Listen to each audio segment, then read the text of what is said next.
오늘 읽은 계시록 16장에는 일곱 도장 그리고 일곱 나팔에 이은 마지막 일곱 대접 재앙에 관한 환상이 나옵니다. 이 일곱 번 시리즈는 비슷한 주제를 다루면서 일곱 대접 재앙에 이르러서 가장 넓은 범위와 또 큰 규모로 마무리가 됩니다. 먼저 1절에서는 성전에서 큰 음성이 나서 일곱 대접을 쏟으라고 명합니다. 그러니까 이 재앙들은 우연히 일어난 것이 아니라 하나님의 분명한 심판이라는 것을 알 수가 있습니다.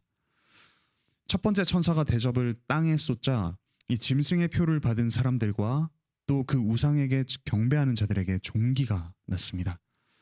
하나님 대신 다른 것들을 신으로 삼은 이들에게 반드시 심판이 내려질 것입니다. 둘째 천사가 대접을 바다에 쏟자 마치 죽은 자의 피같이 되어서 바다 가운데 모든 생물이 죽었습니다. 그리고 셋째 천사는 대접을 강과 또 물 근원에 쏟습니다.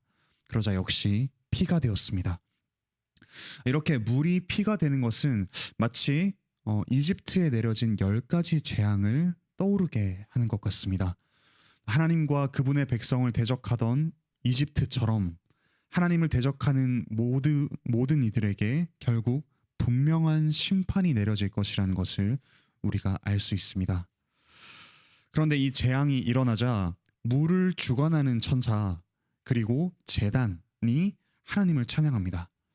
이 제단이 찬양한다는 것은 곧 순교한 이들, 그 순교한 이들이 제단 아래서 드리던 기도가 응답되었다는 것을 뜻합니다. 그 찬양의 내용은 어떤 거냐면 곧 의롭고 거룩하신 하나님께서 이처럼 심판하시는 것이 마땅하다라는 내용입니다. 하나님의 심판이라는 것은 그저 말을 듣지 않는 사람들에게 인간이 분노하는 것, 이런 분노와는 질적으로 다른 분노입니다. 하나님의 심판은 의를 이루는 심판입니다. 심판이 반드시 일어날 것을 믿는 이들은 자기 자신이 심판자가 되어서 결코 보복하지 않습니다. 사랑하는 관악교회 성도 여러분, 때로는 우리가 받은 대로 돌려주며 또 보복하는 것이 마땅해 보이는 그런 상황을 만나기도 합니다. 물론 정당하게 법의 보호를 받는 것은 필요한 일이지만 이 심판의 날을 기대한다면 인내하고 오히려 원수를 사랑할 수 있을 줄 압니다. 예수 그리스도께서 먼저 원수된 우리를 사랑하사 대신 심판을 받으셨다는 사실을 우리가 알고 믿기 때문입니다.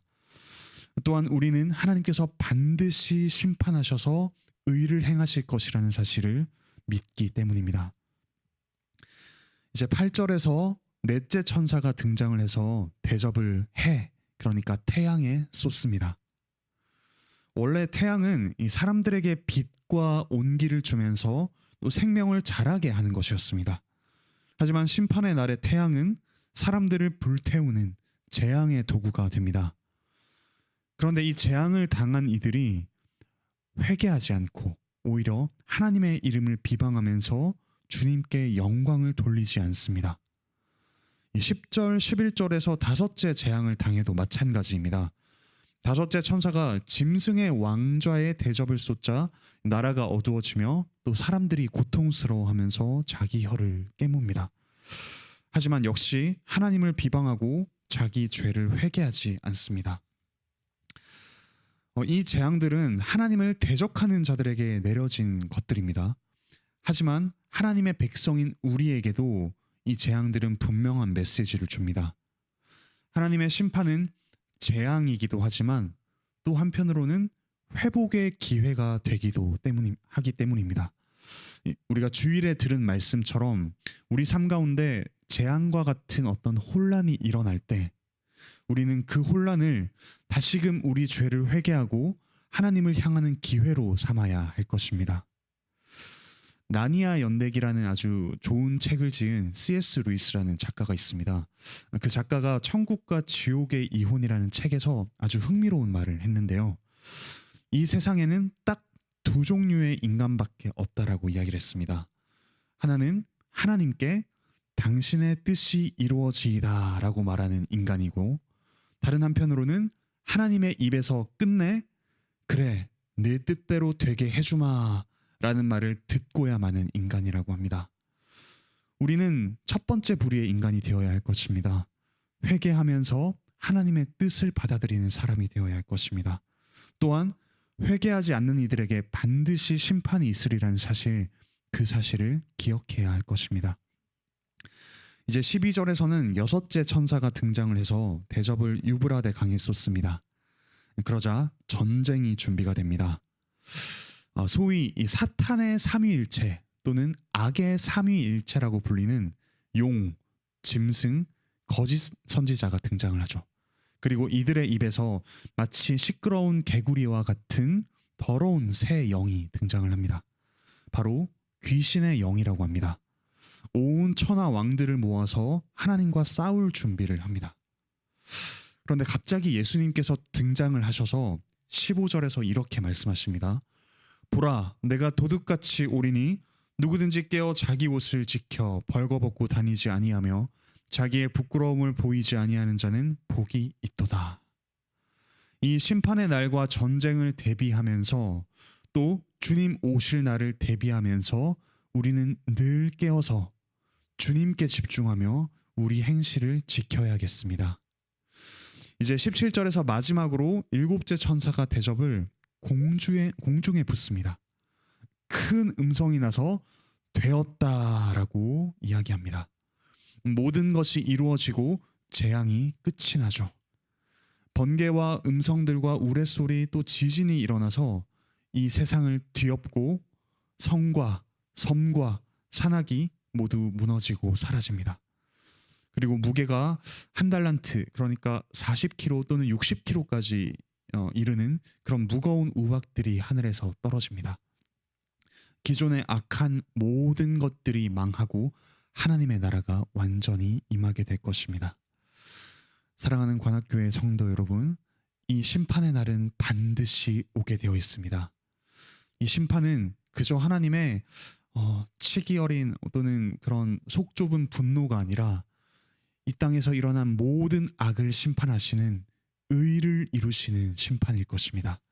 우리가 이 날을 기대하면서 오늘의 우리의 고통을 인내하면서 또 우리 삶의 혼란이 올 때마다 회개하고 우리의 원수를 힘들지만 또 기꺼이 사랑하며 심판을 준비하는 우리 모두가 되길 간절히 바라고 소망합니다.